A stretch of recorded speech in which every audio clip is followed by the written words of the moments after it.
जय हिंद मेरे प्यारे दोस्तों, हमारे इस चैनल नेक्स्ट टाइम आपका स्वागत है। Industrial development bank of India IDBI जिसको शॉर्ट में कहा जाता है, इसके लिए देखिए यहाँ पर नोटिफिकेशन अपडेट किया गया है 86 पोस्टों के लिए। जो भी आपके फॉर्म भरने के लिए इंपॉर्टेंट इन्फॉर्मेशन होगा सॉलिड रूप से इस वीडियो के अंतर्गत तो हम जानेंगे।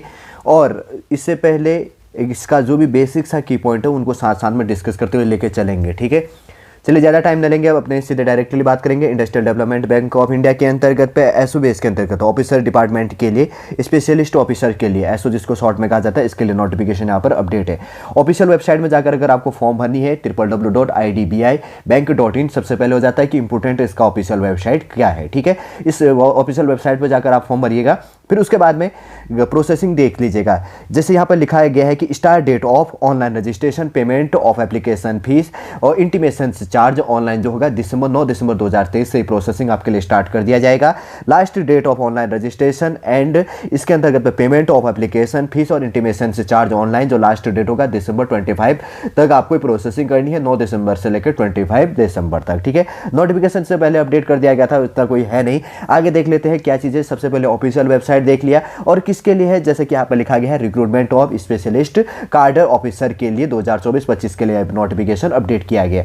ठीक है, ऑफिशियल वेबसाइट, वैकेंसी किसके लिए, कब से कब आप इसका फॉर्म भरने का प्रोसेसिंग स्टार्ट करेंगे, ये चीज़ें काफ़ी इंपॉर्टेंट हो जाता है। जैसे यहाँ पर लिखा गया है कि जो इसके अंतर्गत पे है details of number of vacancies की बात कही गई है। जैसे इसी के अंतर्गत पे इसी के अंतर्गत पर ऑडिट बेस के अंतर्गत पे, ठीक है, ऑडिट इंफॉर्मेशन सिस्टम बेस के अंतर्गत पे बात करेंगे तो टोटल 4 पोस्ट है।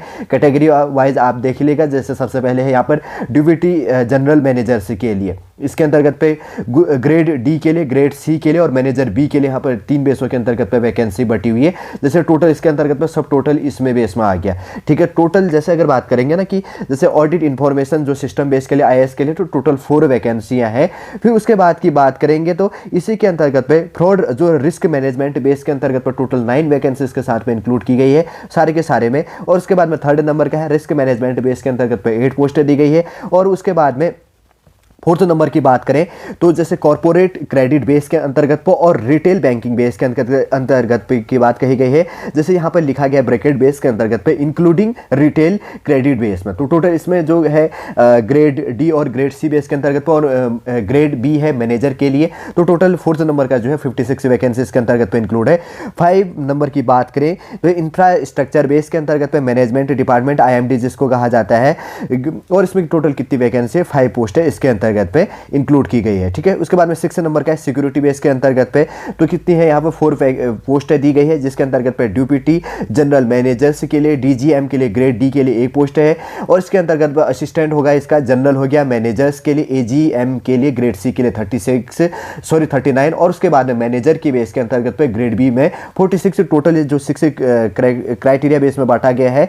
तो इसके अंतर्गत पे कितनी है अलग अलग बेसों के अंतर्गत पे, एक बेस पे ग्रेड डी बेस के अंतर्गत पे 1 पोस्ट है टोटल, और उसके बाद में ये ग्रेड सी बेस के अंतर्गत 39 और उसके बाद में ग्रेड बी जो है मैनेजर में 46। तो टोटल 86 पोस्ट होगी, पर 6 पॉइंटों के बेस के अंतर्गत पे किसके अंदर कितनी वैकेंसी, ये चीज हमने देख लिया है। देखिए अब कैटेगरी वाइज देखिए, रिजर्वेशन बेस के अंतर्गत की बात करें डिप्टी जनरल मैनेजर्स के लिए DGM ग्रेड डी बेस के अंतर्गत पे, अनरिजर्व बेस के अंतर्गत की बात कही गई है। और उसके बाद में शेड्यूल कास्ट रिजर्व्ड 4 की बात कही गई, तो अनरिजर्व के लिए 1 पोस्ट है इसमें, शेड्यूल कास्ट में कोई नहीं है, शेड्यूल ट्राइब में नहीं है, इसमें कोई नहीं है, टोटल वैकेंसी 1 इंक्लूड किया गया। असिस्टेंट जनरल मैनेजर के लिए AGM के लिए ग्रेड सी के अंतर्गत पर अनरिजर्व में 16 पोस्ट है, SC में 4 पोस्ट है, ST में 5 और OBC में 10 पोस्ट है और EWS पे 4 पोस्ट है, टोटल 39 पोस्ट यहाँ पे इंक्लूड हो जाता है। फिर उसके बाद मैनेजर की बात करेंगे तो ग्रेड भी हो गया, अनरिजर्व में 19 पोस्ट होगी, SC में 8 पोस्ट है, ST पे 3 पोस्ट है, OBC में 12 पोस्ट है और EWS पे 4 पोस्ट है, टोटल 46 पोस्ट यहाँ पे इंक्लूड हो जाती है। टोटल अगर वैकेंसी की बात करें तो अनरिजर्व में 36 पोस्ट है, शेड्यूल कास्ट में 12 पोस्ट है, शेड्यूल ट्राइब में 8 पोस्ट है, OBC में 22 और EWS में 8 पोस्ट है, टोटल 86 पोस्ट यहाँ पर इंक्लूड हो जाता है। ठीक है, जैसे कि यहाँ पर बात करेंगे तो शॉर्ट से जैसे इंपॉर्टेंट क्वालिफिकेशन संबंधी है, ये भी काफ़ी इंपॉर्टेंट हो जाता है। शॉर्ट में देख लेते हैं यहाँ पे ऑडिट बेस के अंतर्गत पे इंफॉर्मेशन से जो सिस्टम है वैकेंसी 4 है, तो assistant general manager grade C base के अंतर्गत पे मिनिमम एज लिमिट 20 और मैक्सिमम 48 मांगा गया है। जिसके अंतर्गत पे इंपॉर्टेंट क्वालिफिकेशन की बात करें तो BTech डिग्री बेस के अंतर्गत तो आपको यहाँ पर मांगा गया है। ठीक है ना, आप देख लीजिएगा। और उसके बाद में graduation in any streams with valid certificate base के अंतर्गत पे इंफॉर्मेशन सिस्टम्स ऑडिटर बेस का ही यहाँ पे लेना चाहिए। ठीक है ना, सर्टिफिकेशन जो यहाँ पे किया गया है। और एटसेट्रा यहाँ पर सारा है। एमएससी बेस का इंक्लूड किया गया है, क्वालिफिकेशन बेस का पूरा डीपली आप देख लीजिएगा। एक्सपीरियंस भी मांगा गया है, minimum 6 years age of the official, इसके अंतर्गत पे बेस के अंतर्गत पे, और इक्विवेलेंट बेस के अंतर्गत पे VFSI of which 4 years should be in the functional base के अंतर्गत पे, फंक्शनल बेस जो कहा गया है, areas of the information systems IAS audit as per the notified job description base के अंतर्गत की यहाँ पर बात करी गई है। ठीक है, देख लीजिएगा। एक इंपॉर्टेंट क्वालिफिकेशन वही है यहाँ पर फ्रॉड रिस्क मैनेजमेंट बेस के अंतर्गत पर भी वैकेंसी एक है, तो 35 से लेकर 45 एज मांगा गया है। 10 ईयर्स से बेस और 7 ईयर्स से एक्सपीरियंस से बेस लिया गया है। Graduation in BSc mathematical base है, स्टैटिक्स हो गया। BTech from any one university base के अंतर्गत पर recognised by government of India और द रेगुलर बॉडीज बेस के साथ में यहाँ पर इंक्लूड किया गया है। ठीक है, फिर उसके बाद में यहाँ पर भी फिर फ्रॉड रिस्क मैनेजमेंट बेस के अंतर्गत 2 वैकेंसी है। मिनिमम एज लिमिट 21, मैक्सिमम 40 है। Graduate in any disciplines from any university recognised by the government of India और इट्स रेगुलर्स बॉडीज बेस के साथ में यहाँ पर इंक्लूड किया गया है। मिनिमम जो 7 ईयर्स 4 ईयर्स यहाँ पर क्या है, आपका एक्सपीरियंस यहाँ पे होनी चाहिए। जैसे यहाँ पर है फ्रॉड रिस्क मैनेजमेंट बेस के अंतर्गत पर 2 वैकेंसी है। मिनिमम एज लिमिट 21, मैक्सिमम 48 है। ग्रेजुएशन बेस है, BSc बीटेक बेस में इंक्लूड किया गया, MSc बेस इंक्लूड किया गया। एक्सपीरियंस 7 ईयर्स और 4 ईयर्स बेस यहाँ पे इंक्लूड है। डीपली देख लीजिएगा। फ्रॉड रिस्क मैनेजमेंट बेस के अंतर्गत ट्रू पोस्ट है। मिनिमम एज लिमिट 25 और मैक्सिमम 35 हो गया। और यहाँ पे जैसे क्वालिफिकेशन मांगा गया है, जैसे बात करेंगे graduation in any discipline from any university recognised by government of India और इट्स रेगुलर बॉडीज बेस के अंतर्गत preference will be give the candidates have masters post graduate etcetera इसके साथ में इंक्लूड किया गया। और 4 ईयर्स से एक्सपीरियंस और 7 ईयर्स से 2 ईयर्स से यहाँ पे एक्सपीरियंस भी यहाँ पे इंक्लूड किया गया। आप देख लीजिएगा पूरा का पूरा। ठीक है, और उसके बाद में फ्रॉड रिस्क मैनेजमेंट बेस के अंतर्गत पे फ्रॉड एनालिटिक्स बेस में 2 वैकेंसी है, जिसमें 35 में 25 मिनिमम है, मैक्सिमम 35 हो गया। ग्रेजुएशन मांगा गया है, BSc और बीटेक बेस साथ में इंक्लूड हो गया। MSc बेस साथ में इंक्लूड है। एक्सपीरियंस 4 ईयर्स से 2 ईयर्स बेस का यहाँ पर भी इंक्लूड किया गया।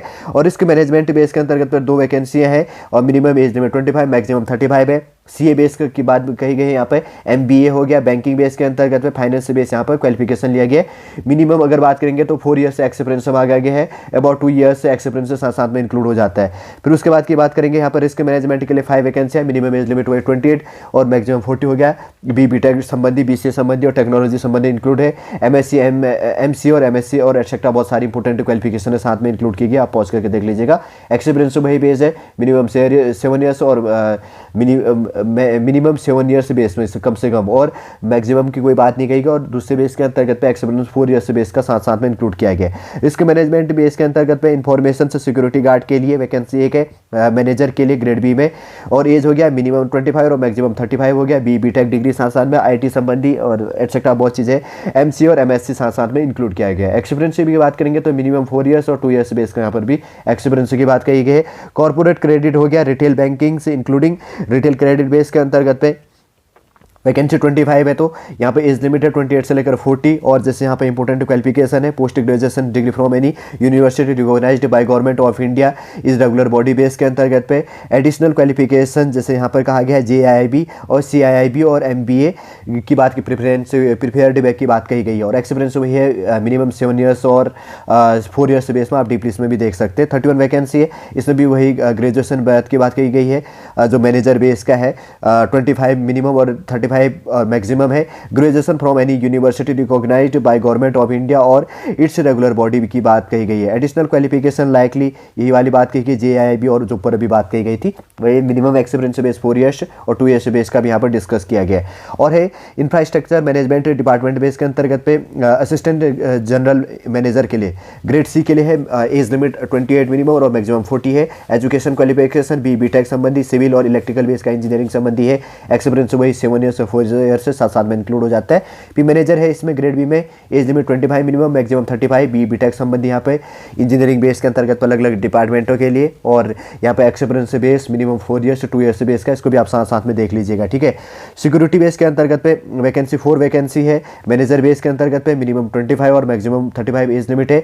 एजुकेशन क्वालिफिकेशन की बात करें तो ग्रेजुएशन की बात करें, graduate in any discipline from any university recognised by government of India और इट्स रेगुलर बॉडी बेस के अंतर्गत होना चाहिए। एक्सपीरियंस बेस है अलग अलग वाले बेस में, 4 ईयर्स से 2 ईयर्स बेस में।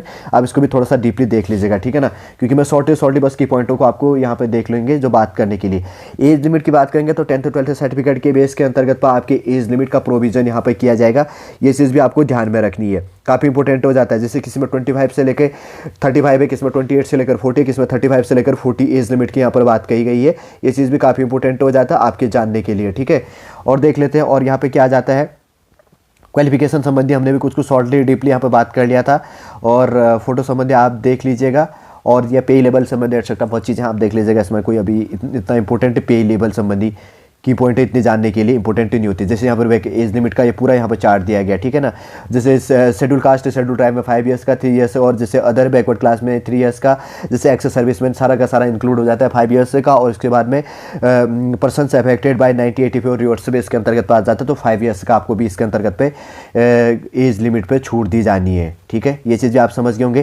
जैसे फॉर्म फीस इंपॉर्टेंट हो जाता है, शेड्यूल कास्ट शेड्यूल ट्राइब 200 रुपये, जनरल और EWS और OBC बेस के अंतर्गत पे 1000 रुपये आपको फॉर्म फीस पे करनी है। डेबिट क्रेडिट नेट बैंकिंग जो भी फैसिलिटी आपको सही लगता है तो उससे आप क्या कर सकते हैं, इसमें फीस पेमेंट कर सकते हैं। बहुत सारा है इसमें पेमेंट, बहुत सारे पेजों पे लगभग अभी हमने जो इंपॉर्टेंट की पॉइंट थे देख लिए, एक बार शॉर्ट में बात कर लेता हूँ ताकि आपको कोई कंफ्यूजन क्रिएट ना हो। IDBI बैंक के अंतर्गत पे जो 86 पोस्टों के लिए स्पेशलिस्ट ऑफिसर्स के लिए जो रिक्रूटमेंट अपडेट किया गया है, आप 9 दिसंबर से फॉर्म भरना स्टार्ट करेंगे 25 दिसंबर तक। और जनरल EWS के लिए फॉर्म फीस, जनरल और OBC और EWS के लिए 1000 रुपये फॉर्म फीस है, और उसके साथ साथ में शेड्यूल कास्ट शेड्यूल ट्राइब के लिए 200 रुपये फॉर्म फीस हो गया। अलग अलग कैटेगरी के लिए वैकेंसी है, किसमें कितनी वैकेंसी है, कैसे आपको फॉर्म भरना है, ऑफिशियल वेबसाइट मैंने प्रोवाइड कर दिया है। यहाँ पर आप गूगल पर सर्च करके देख लीजिएगा, आपको सारा इन्फॉर्मेशन मिल जाएगा। वैसे तो शॉर्टली रूप से आप समझ गए होंगे IDBI बैंक के अंतर्गत पे 86 पोस्टों के लिए जो इंपॉर्टेंट नोटिफिकेशन से था, तो शॉर्टली रूप से कम समय के अंतर्गत तो पूरा इन्फॉर्मेशन हमने इस वीडियो के अंतर्गत पे जानने की कोशिश की।